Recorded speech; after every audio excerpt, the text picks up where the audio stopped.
Good morning தமிழாவின் அடுத்த பகுதி தினம் ஒரு விஐபி. இன்னைக்கு நம்ம சந்திக்கக்கூடியவர் மக்களின் குரலாக தொடர்ந்து ஒழிக்கக்கூடியவர், கம்யூனிச கொள்கையால ஈர்க்கப்பட்டவர், கூட்டணி கட்சியாகவே இருந்தாலும் அது ஆளும் கட்சியாகவே இருந்தாலும் மக்களின் தேவைக்காக அவர்களின் உரிமைகளுக்காக குரல் கொடுக்க தவறாதவர், மார்க்சிஸ்ட் கம்யூனிஸ்ட் கட்சியின் மாநில செயலாளர் திரு பி சண்முகம் அவர்கள் இன்னைக்கு நம்முடைய இணைந்திருக்கிறார். பேசலாம் சார். காலை வணக்கம். நிகழ்ச்சியில கலந்து கொண்டதுக்கு முதல்ல நன்றி சார்.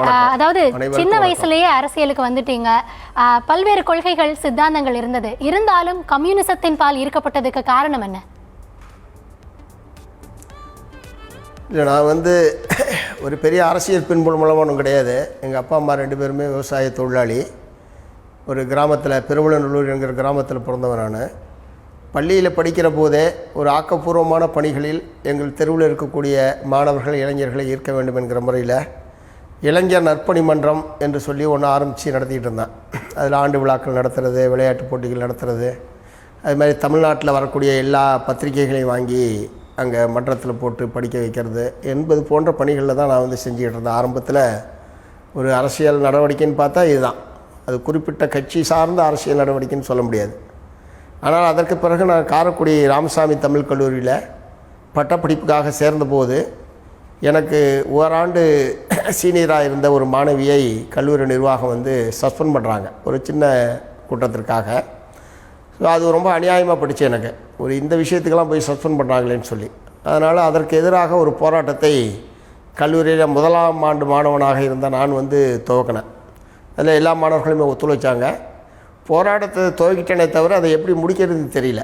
ஒரு 3 நாட்கள் வரைக்கும் ஸ்ட்ரைக் போயிட்டு இருந்தது. அதுக்கப்புறம் எப்படி முடிக்கிறதுன்னு தெரில. ஸோ இந்த நிலையில் அங்கே இருக்கிற கம்யூனிஸ்ட் தோழர்களை தொடர்பு கொண்ட போது அவங்க இந்திய மாணவர் சங்கத்தினுடைய தலைவர்கள் தொடர்பு கொள்ள சொல்லி அவங்க வந்தாங்கன்னா அவங்களுக்கு வழிகாட்டுவாங்கன்னு சொன்னாங்க. அந்த அடிப்படையில் தோழர் ராமலிங்கம்னு அப்போது இந்திய மாணவர் சங்கத்தினுடைய மாநில தலைவராக மதுரையில் இருந்தார். அவரை வர சொல்லி அப்புறம் அவர் வழிகாட்டலில் அடுத்த ஒரு சில நாட்களில் அந்த போராட்டம் என்பது வெற்றிகரமாக முடிந்தது. அந்த மாணவி மீண்டும் கல்லூரியில் சேர்த்து கொள்ளப்பட்டார். அநேகமாக என்னுடைய வாழ்க்கையில் முதல் போராட்டமும் ஒரு முதல் அரசியல் நடவடிக்கை அப்படின்னு சொன்னால் இந்த கல்லூரியில் நடைபெற்ற மாணவர் மீதான சஸ்பெண்ட் உத்தரவுக்கு எதிராக நடத்தப்பட்ட இந்த போராட்டம் தான். அதன் மூலமாகத்தான் இந்திய மாணவர் சங்கத்தினுடைய மாவட்ட செயலாளராக, அப்புறம் மாநில செயலாளராக, மாநில தலைவராக ஒரு 10 ஆண்டுகளுக்கு மேலாக இந்திய மாணவர் சங்கத்தினுடைய தலைவராக இருந்து செயலாற்றியது மாநிலம் முழுவதும்.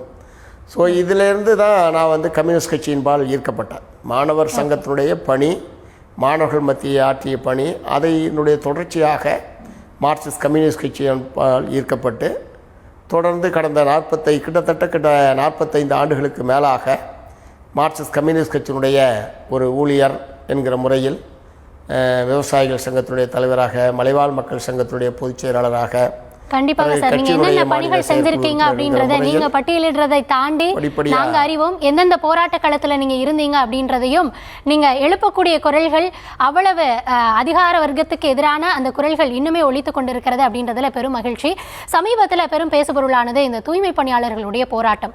அதனை தமிழக அரசு கையாண்ட விதத்தை நீங்க எப்படி பாக்குறீங்க? இப்போ அவங்களுக்கு அறிவிக்கப்பட்டிருக்கக்கூடிய திட்டங்கள் போதுமானது அப்படின்னு நீங்க நினைக்கிறீங்களா? இல்லை, தூய்மை பணியாளர்களுடைய கோரிக்கை வேறு, அரசாங்கம் இப்போது அறிவித்திருக்கிற திட்டங்கள் என்பது வேறு. அவங்களுடைய பிரதானமான கோரிக்கை என்பது தனியார் மயம் கூடாது, தாங்கள் பணி நிரந்தரம் செய்யப்பட வேண்டும், ஊதியம் என்பது எந்த விதத்திலும் குறைக்கப்படக்கூடாது என்பது தான் தூய்மை பணியாளர்களுடைய மிக முக்கியமான கோரிக்கை.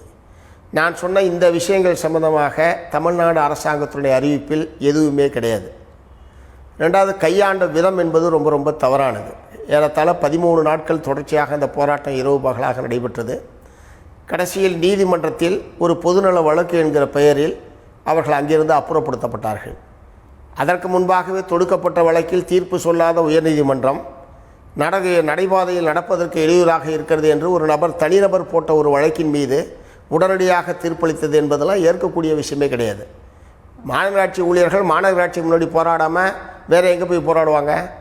நீதிமன்றத்தில் வழக்கறிஞர்கள் போராடுகிற போது உயர்நீதிமன்ற வளாகத்துக்குள்ளே தான் போராடுகிறார்கள். அல்லது மருத்துவர்கள் போராடினால் அவர்கள் மருத்துவமனைக்குள்ளே தான் போராடுகிறார்கள். தூய்மை பணியாளர்கள் அவர்களுடைய மாமன்றத்தின் முன்னால் போராடாமல் வேறு எங்கே போய் போராடுவார்கள்? ஆகவே நீதிமன்றம் நடந்து கொண்டதும் ஏற்கத்தக்கதல்ல. மாநில அரசாங்கம் கையாண்ட விதமும் சரியல்ல. இயல்பாக அவர்களை பேசி ஏற்கனவே இருந்த பணியில் தொடருவது என்பதுதான். அவர்கள் ஒன்றும் பதவி உயர்வு கேட்கவில்லை, கூடுதல் ஊதிய உயர்வு கேட்கவில்லை. ஆகவே அது அரசாங்கம் அதை கையாண்ட விதம் என்பது பொருத்தமில்லை. அதுவும் காவல்துறையை வைத்து நள்ளிரவில் பெண்களை உட்பட ஒரு வலுக்கட்டாயமாக கைது என்கிற பெயரில் அப்புறப்படுத்தியது என்பதெல்லாம் ஏற்கத்தக்கதல்ல. அதே மாதிரி இப்போ அறிவிச்சிருக்கிற விஷயத்தை பொறுத்த வரைக்கும் காலை உணவு, அவர்களுக்கு வீடு கட்டி தருவது, அவருடைய குழந்தைகளுடைய உயர்கல்விக்கு உதவி போன்ற விஷயங்கள்லாம் வரவேற்கத்தக்கது. அதில் எல்லாம் மாறுபட்ட கருத்து கிடையாது. ஆனால் அவர்களுடைய பிரதானமான கோரிக்கை அரசின் சார்பில் இன்னும் கண்டுகொள்ளப்படவில்லை என்பதுதான் என்னுடைய கருத்து. ஓகே சார், இந்த தொகுதி பங்கீடு கூட்டணி தொடர்பான விவகாரங்கள் எல்லாம் தொடர்ந்து பேசுபொருளாயிட்டு வருது. 2021 கொடுத்த தொகுதிகள் எங்களுக்கு அவ்வளவு திருப்தி இல்லை அப்படின்ற குரலை நீங்கள் எழுப்பியிருந்தீங்க. இந்த முறை சிபிஎம் எத்தனை தொகுதிகளை கேட்க வாய்ப்பு இருக்கிறது? அதை கொடுக்குற இடத்துல திமுகவும் இருக்காங்களா? 21 கொடுத்தது எண்ணிக்கை என்பது மிக குறைவானது என்பதில் யாருக்குமே மாறுபட்ட கருத்து இருக்க முடியாது. ஏன்னா மார்க்சிஸ்ட் கம்யூனிஸ்ட் கட்சி தமிழகத்தில் எவ்வளோ வலுவாக இருக்கிறது, ஒரு செயல் வீரர்களை கொண்ட ஒரு இயக்கமாகவும், ஒரு அமைப்பு ரீதியாக ஒரு நீண்ட பாரம்பரியம் மிக்க அமைப்பு ரீதியாக செயல்படக்கூடிய ஒரு கட்சி மார்க்சிஸ்ட் கம்யூனிஸ்ட் கட்சி. சமீபத்தில் கூட சேலத்தில் நடைபெற்ற இந்திய கம்யூனிஸ்ட் கட்சியுடைய மாநாட்டில் மாண்புமிகு முதலமைச்சர் அவர்கள் உரையாற்றுகிற போது கம்யூனிஸ்ட் செயல் வீரர்களுடைய தேர்தல் பணி எப்படி வெற்றியை குவிக்கும் என்பதை பற்றியெல்லாம் மிக பெருமையாக அவர் குறிப்பிட்டிருக்கிறார். அதோடு ஒப்பிட்டால் எங்களுக்கு கொடுத்த தொகுதி என்பது 21 மிக மிக குறைவு. அதைத்தான் நான் ஏற்கனவே வெளிப்படுத்தியிருக்கிறேன்.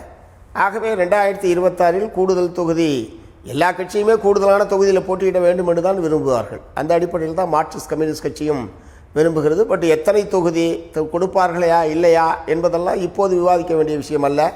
அது தேர்தல் நேரத்தில், தேர்தல் நெருங்குகிற போது கூட்டணியுடைய தலைமை பொறுப்பில் இருக்கக்கூடிய கட்சி என்கிற முறையில் திமுக தலைவர்களோடு பேசி முடிக்க வேண்டிய விஷயம். சார், இன்னும் கேட்பதற்கு நிறைய கேள்விகள் இருக்கிறது, ஆனாலும் நேரம் இல்லை. மீண்டும் ஒரு தருணத்தில் கண்டிப்பாக இது குறித்து நம்ம தொடர்ந்து பேசலாம். உங்களுடைய ஆக்கப்பூர்வமான மக்கள் பணிகள் தொடரணும் அப்படின்ற வாழ்த்துக்களை நியூஸ் தமிழ் பகிர்ந்து கொள்கிறது. நன்றி சார்.